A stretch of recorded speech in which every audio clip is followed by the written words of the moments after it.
ওমা, দেখো দাদু কত বড় মাছ ধরেছে পুকুরে। মাছ ধরেছে? হ্যাঁ। চলো তাহলে মাছ দিয়ে আজকে আমঝোল বানানো যাক। ঠিক আছে, চলো। সো হ্যালো ফ্রেন্ড, কেমন আছো তোমরা সবাই? মামের রান্নাঘরে তোমাদের সবাইকে জানাই স্বাগত। তো মা এখানে সবার প্রথম মাছগুলোকে লবণ হলুদ মাখিয়ে তেলের মধ্যে ভালো করে ভেজে নিচ্ছে।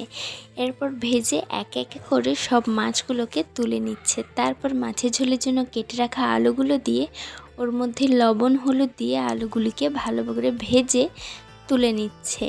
এরপরে একই তেলের মধ্যে রসুন বাটা পেঁয়াজ বাটা দিয়ে ভালো করে নাড়াচাড়া করে ওর মধ্যে কুচিয়ে রাখা টমেটোগুলো দিয়ে দিতে হবে।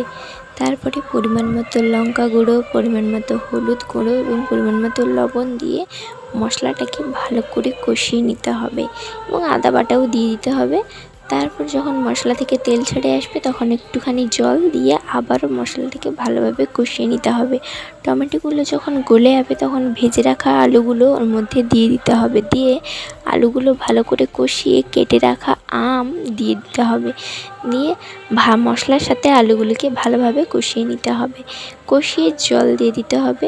যখন ঝোলটা একটু ফুটে উঠবে তখন আলুগুলোকে একটু ম্যাশ করে জুসের মধ্যে ভেজে রাখা মাছগুলো একে একে করে সব ওই ঝোলের মধ্যে দিয়ে দিতে হবে।